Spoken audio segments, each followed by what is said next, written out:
Sebenarnya yang awalnya sih saya minatnya bedah ya. Cuma saya ini anak bedah yang nyasar di penyakit dalam kali.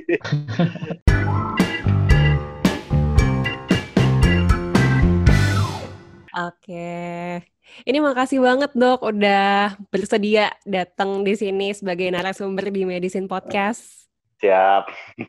Saya juga makasih ini udah dikasih kesempatan buat sharing ya. Siap Iya. Dok, Dan ini sama-sama. juga podcast kita yang pertama banget. Jadi, Oh gitu. Oh iya, sebelumnya belum pernah dokter. ada? Ini Belum. adalah yang pertama. Sebelumnya belum. Ini adalah yang pertama dan kita rencananya juga akan melakukan podcast serupa di kedepannya gitu untuk dengan narasumber yang berbeda. Ya mudah-mudahan bisa tambah menebar manfaat buat orang banyak. Amin. Amin. Oke, ini banyak banget sih Dok yang mau ditanya sebenarnya. Kita mulai aja kali ya. Boleh, silakan. Oke. Siapa duluan yang mau nanya? Boleh, aku duluan boleh kalau misalnya aku Oke. coba tanya. Dok, jadi sebelumnya dokter, panggilannya enaknya apa dok? Dokter Covi ya? Covi sih, biasanya orang sering panggilnya Covi. Oke, dokter Covi sekarang sedang menjalani program spesialis di UGM, penyakit dalam di UGM ya dok ya? Betul. Sekarang di UGM semester 6. Oh, oke dok. Mungkin kita pengen tanya dok untuk yang pertama, awalnya dokter memilih PPDS penyakit dalam ini kenapa dok? Apakah Uh, ada alasan tertentu mungkin dok? Sebenarnya yang awalnya sih saya minatnya bedah ya. Cuma saya ini anak bedah yang nyasar di penyakit dalam kali. Biasa kan Oh. cowok kan biasanya minatnya yang tindakan bedah gitu. Cuman waktu itu saya setelah internship itu pernah sempat ada pengalaman ngajar di Bandung ya sama salah satu bimbingan belajar di sana. Nah di sana tuh saya ketemu banyak sama pengajarnya tuh residen penyakit dalam juga gitu.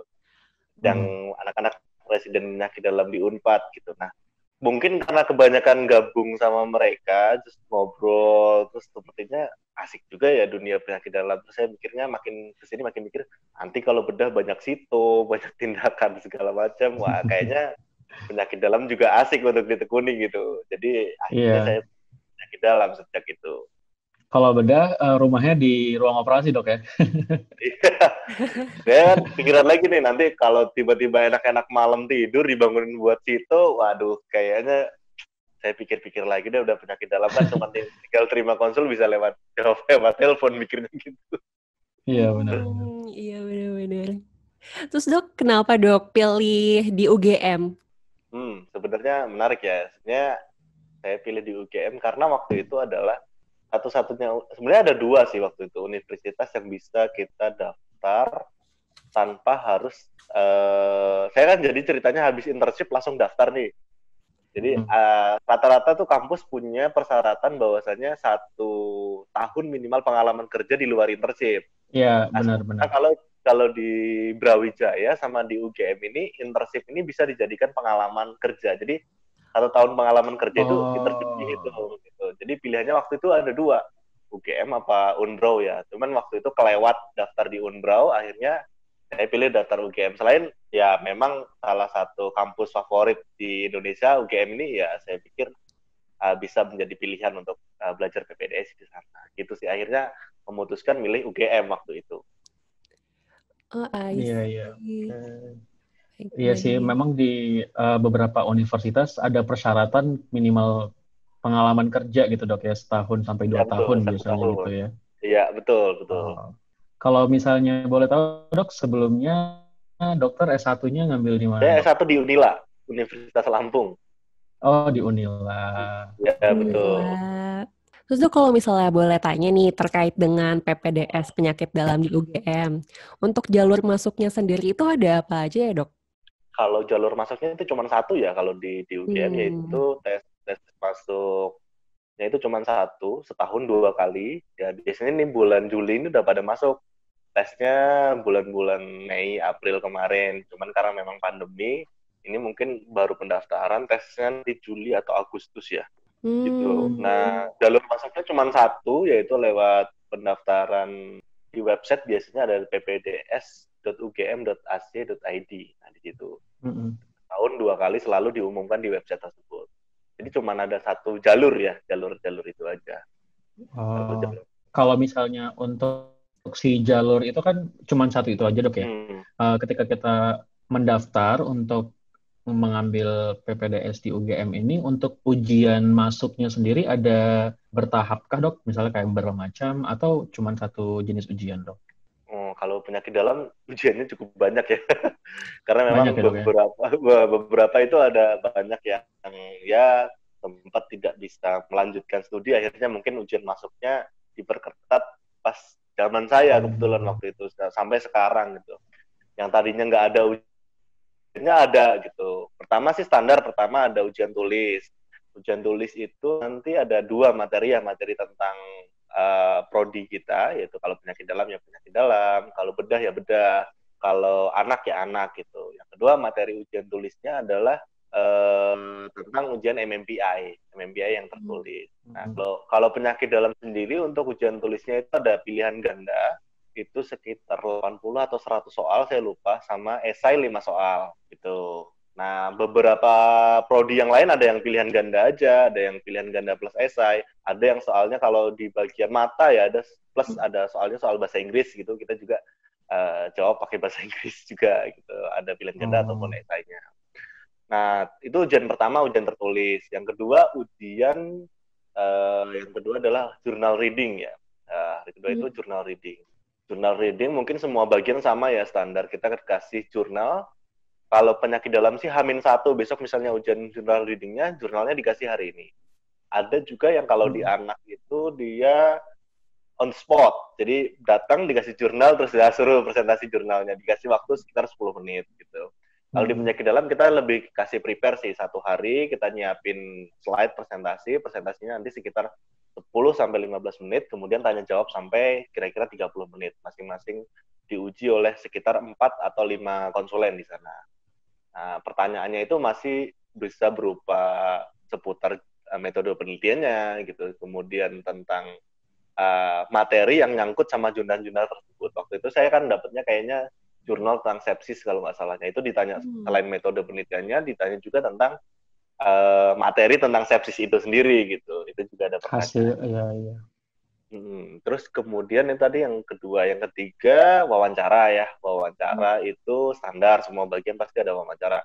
Mulai dari ditanya asalnya dari mana, pengalaman kerja seperti apa, nanti kembali kemana, motivasi masuknya apa, terus kemudian kira-kira sanggup nggak menjalaninya, terus kemudian punya bakat atau keahlian apa nih gitu yang bisa dimiliki selain sama orang lain apa nih, kamu punya kelebihan apa gitu. Itu biasanya juga ditanya, standar pernyataan template. Di lain pertanyaan-pertanyaan lain yang suka-suka pewawancara ya nanya. Itu yang ketiga. Yang keempat banyak keempat itu tes pemeriksaan fisik ya, pemeriksaan fisik dan laboratorium standar sih. Yang penting kita biasanya nggak ada TBC dan segala macam, itu aman biasanya ya. Jadi kita di pemeriksaan fisik, EKG, laboratorium itu standar semuanya pasti ada. Sama mata ya. Tapi kalau mungkin untuk penyakit dalam nggak terlalu ada syarat khusus ya untuk mata. Mungkin untuk yang PPDS mata sendiri yang syarat khususnya ada ya. Untuk mata kan dia bedahnya mikro tuh, kecil-kecil lah, itu mungkin ada syarat-syarat. Harus jelas melihatnya ya. Betul, harus jelas. Terus kemudian yang selanjutnya, kalau di penyakit dalam wawancara MMPI. Jadi MMPI ada yang tertulisnya, ada wawancaranya. Nanti di situ dari bagian psikiatri sih yang wawancara kita untuk menilai kuat nggak kira-kira nanti bisa menjalani PPDS, karakter kita gimana. Nah, itu dinilai. Nah, itu template standar. Nah, satu lagi yang di zaman saya ada sampai sekarang untuk khusus penyakit dalam ya. Bagian lain ini nggak ada. Itu namanya tes neurobehavior. Jadi itu mulai dari memori. Jadi kayak kita dikasih pertanyaan, dikasih suruh inget nih angka 3567254351. Nah, ulangi dari belakang ke depan gitu, atau ulangi dari depan ke belakang gitu. Ada mulai dari 5 angka, 6 angka sampai 10 angka. Itu tes memori. Terus nanti ada kata-kata. Terus kemudian selain memori yang dinilai di sini juga gimana kita bekerja sama dalam tim.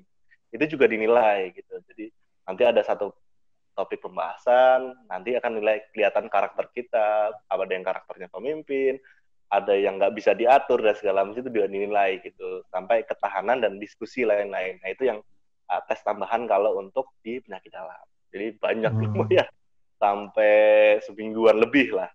Oh, lama juga. Dok, sama tadi ada yang penasaran nih. Kalau tadi kan terkait dengan tes kesehatannya ada yang kalau misalnya TB, itu nggak bisa, Dok. Maksudnya tuh TB aktif atau riwayat TB? Ya kalau aktif kan harus diobatin dulu, maksudnya gitu. Iya, Maksudnya kan iya. yang dicek nanti kan rata penyakit menular sih, TB, hepatitis dan segala macamnya. Itu kan di screening dulu nanti di apa namanya. Tapi memang kan dari pemeriksaan fisik screen nanti ada yang meriksa ya. Nah, itu kalau aktif ya tentu harus diobatin dulu kan, nggak mungkin kita Betul. dalam Iya, iya, kondisi betul. aktif nanti bisa menularkan yang lain. Gitu. Mm. Tapi belum pernah ada sih pengalaman yang seperti itu. Kalau saya rasa mungkin yang pos udah lama yang udah nggak aktif sih nggak ada masalah ya. Itu Berarti cuma walaupun Paling yang riwayat TB nggak masalah ya, Dok? nggak masalah. Mhm. Terus mungkin selanjutnya mau nanya nih, banyak yang penasaran terkait dengan, kan kalau untuk spesialis itu jenjangnya berbeda nih dengan S2. Nah, sebenarnya kalau untuk dari biaya kuliahnya sendiri, kan masih bayar ya, Dok? Itu banyak yang penasaran Masih. nih kalau di UGM, penyakit dalam, itu biaya kuliahnya ada tingkatannya, kayak kalau S1 kan sekarang ada semacam UKT, jadi ada tingkatannya. Hmm. Kalau misalnya di spesialis ada yang seperti itu nggak, Dok? Ya, kita UKT sih, UKT tapi memang sama. Jadi UKT-nya sama, maksudnya setiap orang bayarnya sama. berarti nggak ada Kalau pas tingkatan gitu, Dok ya? nggak ada tingkatan, UKT-nya seragam semuanya. Kalau dulu tuh mulai sebelum saya masuk itu 10 juta per semester ya bayarnya. Nah, begitu saya masuk nih, saya kebagian yang pas naik nih. Jadi pas saya masuk tuh 16 juta per 15 sekarang semester. ya. Oh, 16 juta per semester. Nah, kalau nggak salah yang adik-adik di bawah saya ini ada sampai 18 ya, nggak tahu 18 atau 16 ya, agak dengar-dengar gitu. Tapi anggaplah 16 juta per semester. Itu aja sih yang kalau di UGM 16 juta per semester, udah itu aja. Kan kalau zaman dulu kan mikirnya ada biaya entertainment dan segala macamnya lah ya gitu. Kalau sekarang sih udah nggak ada sih yang Nggak begitu-begitu. Jadi ada. udah iya, nggak iya, iya. apa namanya, udah ya cukup kita bayar semester sama biaya hidup kita masing-masing kalau di PPDS seperti itu. Oh iya. Nah, Dok, berkaitan dengan biaya juga kan kalau misalnya di beberapa negara di Asia itu kan kalau program spesialis kan ada yang sebenarnya mereka mendapat gaji bulanan ya, Dok ya. Um, Betul. nah, kalau misalnya untuk di UGM sendiri, pengalaman dokter itu ada mendapatkan gaji bulanan juga atau enggak, Dok? Kalau di UGM belum ada sih. Belum ada Jadi ya. kita memang belum ada kebijakan untuk PPDS itu digaji, belum ada kalau di UGM. Jadi ya memang ya mudah-mudahan nanti kedepannya ada gitu ya. Kalau Iya, saat iya, ini belum betul. ada, belum ada. Semoga ke depannya ya. Semoga. Karena itu sangat membantu banget ya. Kalau memang ada, sangat sangat membantu banget. Iya, iya. Terus Dok, tadi nih kan sebenarnya udah sempat dibahas sedikit terkait dengan sebenarnya persyaratan masuk PPDS penyakit dalam di UGM itu apa aja. Tapi kalau lebih detail lagi, ada lagi nggak untuk rekapannya persyaratan masuk PPDS penyakit dalam UGM tuh sebenarnya ada apa aja? Oke, kalau persyaratan nanti teman-teman bisa buka ya di ppds.fk.ugm.ac.id, di situ lengkap. Tapi memang secara umum persyaratannya memang satu, nilai TOEFL ya, TOEFL ITP, itu bisa pakai TOEFL ITP ataupun pakai tes yang di UGM ya, ASEP, ada ASEP UGM. Itu minimal nilainya setara TOEFL 450. Terus kemudian ada tes TPA, tes potensi akademik, itu boleh pakai yang dari badan BPN ya kalau nggak salah, saya lupa, atau dari UGM-nya sendiri itu ada tuh tes TPA-nya sendiri. Terus kemudian persyaratan lain ya tadi pengalaman kerja minimal 1 tahun, tapi internship masih boleh gitu. Yang lain-lainnya seperti surat ijazah, IPK dan segala macam. Kalau IPK sih nggak ada menyebutkan standar eksplisit berapa nilai IPK gitu kalau di UGM. Cuman mungkin nanti itu akan masuk dalam penilaian ya, termasuk nanti kita IPK-nya berapa dan segala macam itu akan masuk dalam range berapa persen penilaian. Jadi secara kumulatif nanti itu akan dinilai gitu. Dinilai mulai dari tes tulis, IPK-nya berapa, jurnal reading-nya nilainya berapa, wawancaranya berapa, semuanya itu akan di-ranking. Nah, nanti keluar nilai, urutannya akan keluar gitu. Nah, dari situ nanti diambil keputusan, dirapatkan mana yang akan diterima. Terus kemudian syarat khusus lain sepertinya rekomendasi itu minimal 2 orang ya kalau di UGM. Nah, unik sih kalau di UGM sini, kalau rekomendasi itu boleh dari dosen kita yang ngajar di kampus itu lebih baik gitu, nggak apa-apa. Misalnya kita punya dosen ngajar di kampus kita kasih rekomendasi kita, walaupun itu nggak bidang penyakit dalam gitu. Kayak saya minta sama pembimbing akademik sih biasanya yang bisa masuk rekomendasi di sini. Saya minta sama pembimbing akademik saya itu bukan dosen penyakit dalam. Tapi saya juga minta sih untuk penyakit. Saya kan dari Lampung ya, jadi saya juga minta rekomendasi dari Ketua Papdi Lampung juga saya sertakan gitu. Jadi tapi memang nggak ada syarat khusus. Memang ini kalau kita mau penyakit dalam, rekomendasinya dari penyakit dalam juga nggak ada. Yang penting ada 2 orang yang merekomendasikan kita, terbukti nanti dia mengisi tulisan, dan juga nanti UGM-nya akan email nih. Dan nanti ini yang harus benar-benar tricky ya. Jadi jangan sampai nanti kita minta rekomendasi ketika rekomendator kita menerima email dari UGM, tidak mengisi emailnya, gitu, tidak mengisi apa saja yang harus dijawab, nah itu bisa batal gitu. Karena kan sistemnya online pendaftarannya. Jadi kita juga harus ngingetin sama yang memberikan rekomendasi, izin dokter nanti akan ada email dari UGM, mohon untuk dijawab. Nah, ketika itu nggak dijawab, berarti kita nggak akan masuk. Rekomendatornya nggak ada. Nah, iya itu. Karena teknis. Jangan sampai kelupaan. Nanti malah justru kalau nggak ada rekomendasi, ya syaratnya akan hilang, makanya nggak syarat. Nanti seleksi berkas akan ditolak gitu. Jadi memang berarti itu mungkin salah satu. Ya betul. Harus follow up dokternya, tapi nggak boleh annoying gitu ya, biar kita tetap harus di follow up secara ketat, tapi jangan sampai annoying, takutnya ntar dokternya malah ini kali ya. Betul. Tricky banget. Karena mungkin itu teknik dari UGM sendiri yang mungkin memang kalau kita nggak bisa sampai membuat dokter tersebut memberikan rekomendasi di email, artinya kan kita rekomendasinya nggak bener-bener direkomendasiin kan gitu. Kalau kita bener-bener direkomendasikan, otomatis ya sang rekomendator akan mau menjawab email itu. Tapi kalau tidak mau menjawab email, ya mungkin saja rekomendasinya itu palsu atau yang lain sebagainya gitu. Atau tapi, Dok, tidak kuat lah ibaratnya.